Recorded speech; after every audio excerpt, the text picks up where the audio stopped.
And we are back once again, live with you here at the Spin Cycle. Andrew Southwick and R.C. Williams. My goodness, another week, and again, one more day from as a hostage video for me, and then hopefully back in the in the studio. Again, at yet another location, undisclosed. But at any rate, we'll get back there. Actually quite an eventful weekend. We do have a few stories we're going to unfold for you here today. They were unpacked for you here today, but a couple of quick headlines. One, President Trump came out and had an expletive-laden threat against Iran. I'm not covering that at least right now because that's par for the course for any weekend. I mean, RC, is there any? He was going to bomb the S out of anybody who got in their way.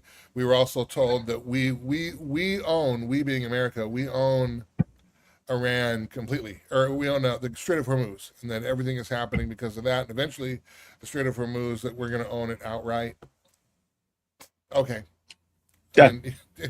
Well, we'll file that. We'll file that along with Greenland, and then also Cuba, which is apparently next on the docket. So, yeah, I mean, we just own everything.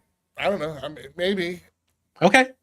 All right. I mean, look. Hey, listen. If that's the way it's going down, great. I don't know that that the on again, off again, on again, off again, on again, off again, off with Iran and the Strait of Hormuz is healthy. But I guess the musings of an 80-year-old guy. You know, I'm in my early 50s, and I have some get off my lawn Billy moments. I admit it, and it's okay.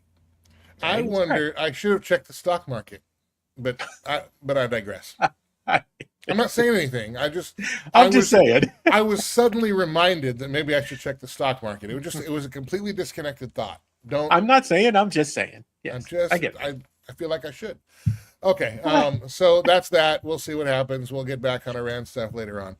Also, actually, some sad news. Actress Hayden Panettiere, at age 36, died Sunday morning. As of this production right now, we don't know what the cause of her death was. I'm trying to find a picture of her for you so that you can let me grab one here so people can see.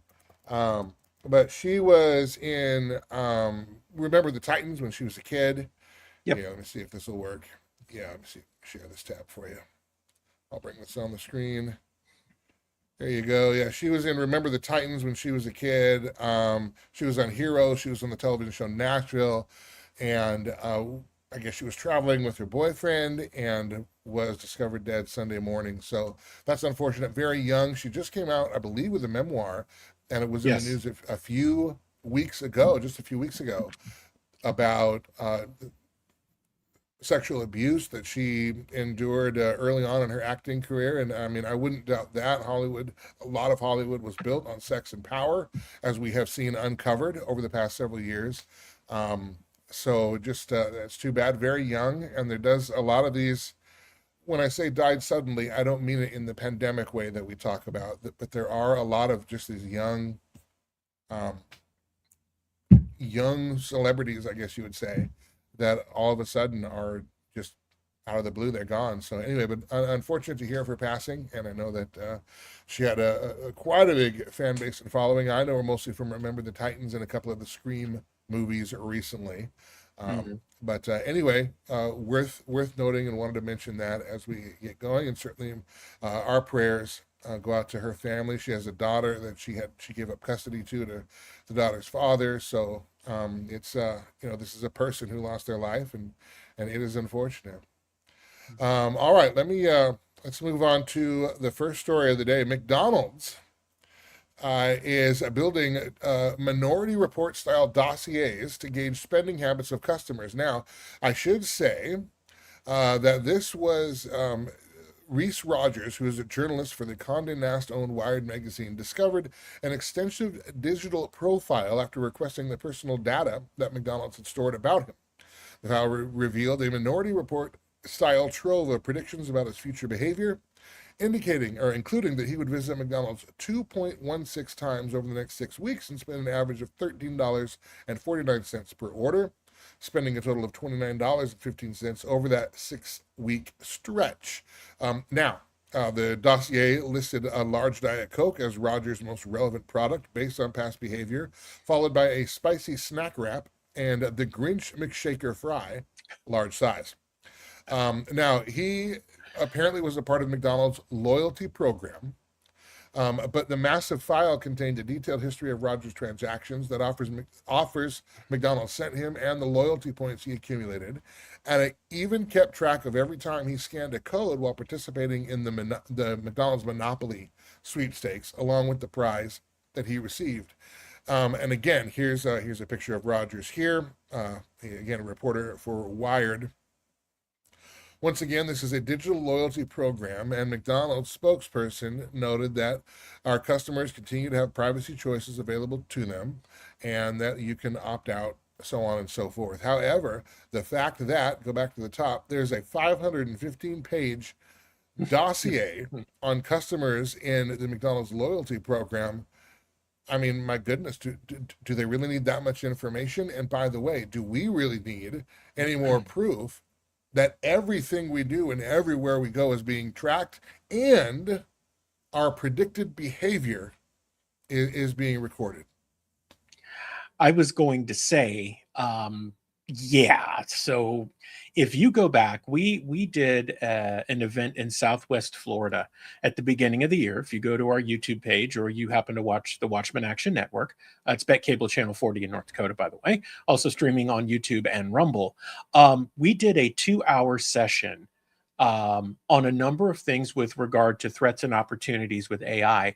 And one of them was surveillance pricing. Now, Instacart has gotten busted for this. And they actually kind of backed off. But what we said to people at that time is you don't realize how much information you give up by simply having a homing beacon on you everywhere you go. So to that point, Andrew, look, if you're part of a McDonald's loyalty program or any other loyalty program, the more data you give them, obviously, the more they're going to use. And of course, they're going to build dossiers on you because you are yield. Like, you're not a customer. They've got to figure, in that sense, they've got to figure out how much yield they can get from you and what your ROI is. And the better that they can predict it, the better position they are to get you offers at exactly the right time to maximize your spend. Here's the nasty kicker that goes with this, though. You don't need to be part of the loyalty program for McDonald's in order for this to happen. If you've been to one and you've got a phone and you pay with a credit card or a debit card, they've already got information on you. They're already building this dossier on you, because once they understand your movement and your habits and your patterns, all they do is layer that data one on top of the other. And then they've got this dossier on you and they can figure out what to do. And then they figure out how to get an ad to you at the ideal time. Now, if you're watching this and you're wondering, how does it seem that they always know what I'm going to do next or what I'm thinking? That's not by accident or by chance. That is a very interwoven system of data, multiple layers of it, all coming together with the proper AI to predict future behavior. Now, Andrew, since we have done Culture Crossroads, this show, we've been writing about this for years. We keep trying to tell people Minority Report as a movie wasn't science fiction. That's science fact. They were telling you back then what was coming. And a quick aside, precogs, the people who were in the tank there that were doing the predictions were called precogs, as in precognition, as in AI or advanced general intelligence. So, welcome to the future. You're already living in it. And if McDonald's can have a 515-page dossier on one individual, then obviously they have that on, you would have to assume, on every other individual that frequents their restaurant, if not more so. Now, that's just McDonald's. And right now, we'll give them the benefit of the doubt and say that it's for marketing purposes so they can market to you directly. However, we know full well that overall, this is another piece of the growing track and trace surveillance system here in America being put in place by both of our parties out of DC, being funded by you and I, the taxpayer. And here's the thing. Now you can understand, or this is one of the reasons why you can see why they want 1 gig, 2 gig, 50 gig data centers everywhere all over the fruited plain. They have to have somewhere to store all this information because they want to get it right down to how many Diet Cokes you'll buy at McDonald's in a given week. They want that much information about you. Oh yeah. And I can think of no good, altruistic, or innocent reason why they would want that information, if not to control your movement based on either behavior modification or coercion, as we saw in the pandemic. You, Andrew, like I said earlier, you are simply yield, right? You're a customer technically, but they've got to figure out how much yield they can extract from you. What's the ROI look like on you as a consumer? Well, the way that they get that is they layer enough data about you and they take stuff that you would think is either innocuous or completely unrelated, and that factors in, right? So think about this just simply. Let's say that Darcy goes to McDonald's, which he does not because I actually eat food. That said, I digress. Let's say that I've also gone to the doctor recently, and being in my early 50s, there are things that happen to you as you age. If the tracking is working right and I'm layering my data correctly, then I understand propensity, right? Now, they haven't violated any HIPAA laws. They simply know that I've gone to the doctor, right? Because my triangulation is, I know I've gone to a doctor's office. But they also know how old I am. They know where I live, right? They have other history on me. So they can build a pattern to say, this guy, we're probably going to need to offer healthier options to him and other people in his data set. Let's figure out where else he goes, and let's see if we can time up an offer at just the right time to get him to either spend with us, spend more, or stop multiple times on a trip and choose McDonald's as the pick, so to speak. So they can very quickly ascertain and figure those things out without violating any laws. And ultimately, the end game first is how much yield they can get from you. Then the second one goes into the surveillance state that we talked about. That's obviously the next step. They want to control you. Well, and look, and the way they'll do that is simple. They can see where you're going, where you're buying, what you're doing it, how often, so on and so forth. All they need to do is put one blockade at your bank account and say, listen, we noticed that you bought 6 Diet Cokes over the past 6 weeks. That's too many. We're going to put a block on you being able to purchase that particular product for a certain amount of time. Good luck. Good luck, or whatever it might be. That's, friends. We're telling you now. We're telling you now, and this is also one of the reasons why we call out the right, even though we would be considered part of the political right. We are conservative because this is happening on Republican watch. Now, McDonald's is a private company and you can get into privacy laws and other things, but the problem is, on the Republican watch, we're seeing, again, the proliferation of these data centers, the getting into bed with big tech, Palantir getting a ton of government contracts, Anthropic, all these others. And, so we see our side giving more infrastructure to this, which later on it's going to be used against us once enough power swings into the right places and they feel they can get away with it. We're just putting this out, and hopefully people will say enough is enough. And if we won't vote out the leaders who are doing this, I don't know. I guess we'll have that. But speaking of voting,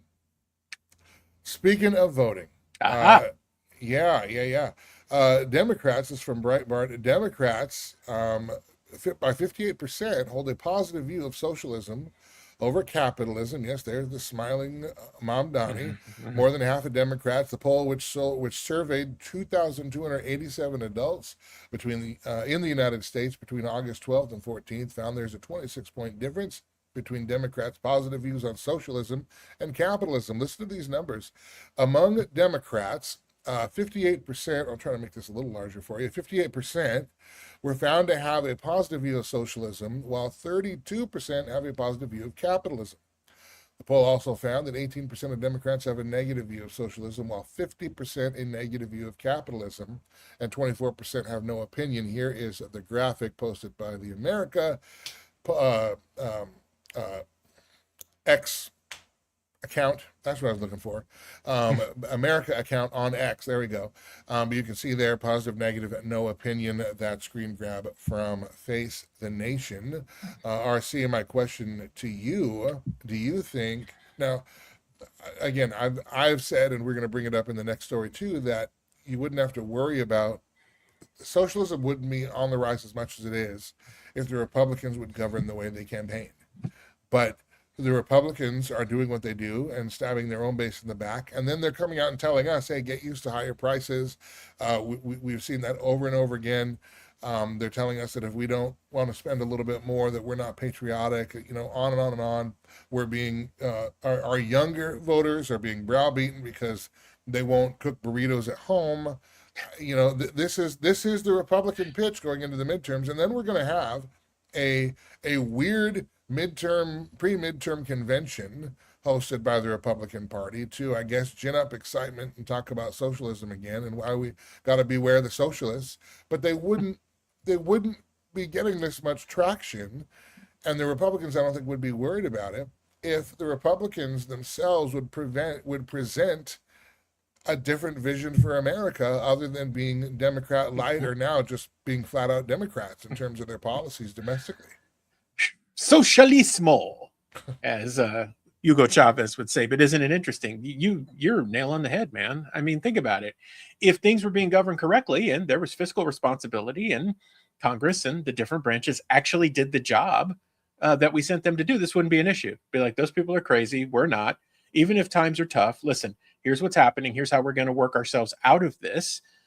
And we're going to start by looking at all the bloat and getting rid of that. So I think, Andrew, that people would have taken much better to the message that I just gave you instead of the one that we're getting now. Because, I mean, who in their right mind likes to hear, well, you know what? You should just pay more. And if you don't, you're not patriotic. It's like, no, stupid. The founders of the country, in particular with tax, said that you should pay as little as legally possible. That is your obligation, in case you forgot where once you came. But I digress. This doesn't surprise me in the least. Andrew, this is also why we've said on this show, Culture Crossroads, Watchman Brief, that we are likely at the end of the traditional two-party cycle. You've probably seen your last one without a meaningful option that is well-funded, focused, and starts winning seats at some level for something and then builds traction, just like the Whig Party did, because people are so at the end of their rope and they're so sick of the polarization on either side and just basically the fecklessness or ineffectiveness of anything other than cook burritos at home, spend more or you're not patriotic, and get used to high prices. In a time where the focus isn't domestic, that's the last thing that citizens actually want to hear. What they want to hear is what you're going to do about your part, because apparently you want them to do your part too, Uncle Sugar. That doesn't work well for people.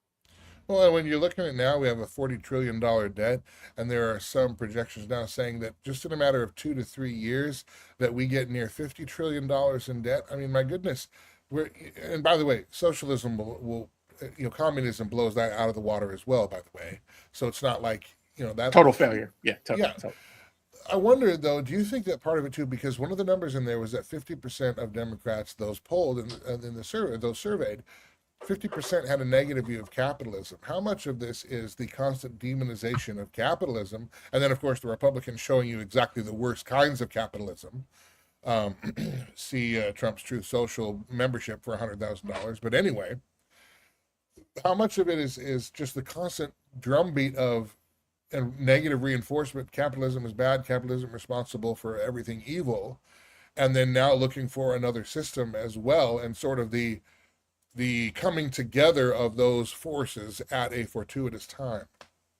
Well, it gets the fuel it needs, Andrew, to be browbeaten, because what people are seeing is crony capitalism. That is the easiest punching bag in the world, right? Look at the guys who are in control, enriching themselves, making it look like it's actual capitalism. Meanwhile, they're just kind of got the Hoover out and they're sucking up everything and just kind of doing whatever they want. Of course, people are going to look at that and say, well, if that's capitalism, I most certainly don't want any of that, because it sure doesn't seem like I have the opportunity to pull myself up by my bootstraps and do that too. Like, I don't have an opportunity for upward mobility. So if that's capitalism, why would I want any of that? Maybe I'll try this thing over here. Now, I've heard some bad stuff about socialism and communism, but it sure sounds like they're at least going to distribute all that money that crony capitalists have taken back to the people. So maybe I at least have a shot at something close to the American dream. Of course, not realizing the Trojan horse that's inside. But conservatives, Republicans have made it very easy to make capitalism a punching bag because of the way that it's portrayed. And here is the Republican case against socialism in one race. Let me share this. Also from Breitbart, Ken Paxton says if we lose Texas, the Senate's gone. Now he is running right now for Senate against Democrat James Tallarico, who I haven't given much coverage to Tallarico. He is a heretic in terms of his theology. God is non-binary and all this other nonsense. He's an absolute progressive. Yeah. Anyway, but here is his pitch. Paxton told Breitbart News political editor Bradley Jay that he expected a difficult summer after emerging from a 3-month runoff that Tallarico didn't have to go through, saying Tallarico had the ability to raise money for 3 months that I didn't have. Oh, poor baby. I started June 1 with basically $0, says Paxton, while Tallarico, quote, had just raised $30 million, which Paxton said came largely from California and New York, probably. Paxton said his campaign had spent the summer raising money after beginning June with essentially no funds. Jay notes that the Democrats had pointed to polling showing Tallarico performing competitively, and that Breitbart News had analyzed polling on August 4th found Tallarico had not reached a winning margin, while the uncommitted voters were voters who traditionally vote Republican. Paxton said he was encouraged by what he had seen. This is when people start coming back from vacations. I've never seen more excitement, blah, blah, blah. So I don't have enough money. I'm worried about this radical socialist. But again, none of this is are his platforms. Paxton said he is accusing Tallarico of trying to deceive voters right now and, quote, running from all these radical positions that he voted on. He cited issues involving girls' sports, gender transition, state income tax, DEI policies in schools before characterizing Tallarico as really a radical socialist. Once again, I predicted that the Republicans are going to run against socialism, and all their message is going to be socialism bad, Republican good, because they can't run on their economic record, they can't run on their foreign policy record, they can't run on healthcare or any of this other stuff. They're gonna have Fauci. They're gonna drag Fauci out. Let's play the hits again and see if we can get some critical mass that way. But because they can't run on the things that you and I feel every day, because those are negative. And so now all they can say is, well, socialism is bad. The problem is they've lost the plot. They haven't messaged why socialism is bad and why their vision of capitalism is good, because their version of capitalism, as we just talked about, is crony. But my friends, in that Ken Paxton article, this is the Republican message going into the midterms. This is what they're going to talk about just in more celebratory and theatrical terms at the big convention coming up, midterm convention coming up. It's all smoke and mirrors. None of it is actually what we would like to see as conservatives, because apparently they're unwilling to do it. I can't come to any other conclusion, and that will cost them. So Andrew, I know Ken personally, and at Juliana and this conversation came up early on when he was in the primary. He said, look, you can beat Cornyn. I don't think it's a big deal. Like, you can. You're probably going to need Trump's endorsement, but you could realistically beat John Cornyn. The challenge you're going to have is in the general, because there's a lot there. I mean, we haven't talked about the moral or ethical issues that are going on. People can look those up for themselves. AG Paxton doesn't seem to think that's that big of an issue or should be put out there. But then again, it's all public and you continue to do it. So obviously that's going to happen. This thing with socialism bad, Republican good will only play as long as people buy into that. Now, Paxton went through a pretty brutal primary against John Cornyn, and the challenge for him, something else that we had pointed out early on, is how is the money going to coalesce from the Republican Party around a candidate who basically stabbed the establishment in the heart with a dagger and then said, now save me. I stabbed you in the heart, now save me. Tough road to hoe. Do I think that some resources will eventually coalesce around him? Yeah, I think so. Do I think Ken Paxton can win in November? Yeah, I think he can eke one out, but he's got to be careful here position-wise, because I think that the Democrats have basically triangulated a lot of this stuff and kind of knew how the attack was going to come, which is why they're positioning Tallarico the way that they are. And they're never afraid of a huge money dump at just the right time on just the right issue to spur the proper emotional choice in people. And let's be honest, and I'll stop. There are still a lot of moderates that are sore at the way that primary went down in Texas and will either A, decide not to vote or leave it blank, or do something else, which I hope they don't. But that said, I mean, those things run deep. So can Ken Paxton win? Yeah, sure. I don't know that this is the right way to go at it. But that said, you know,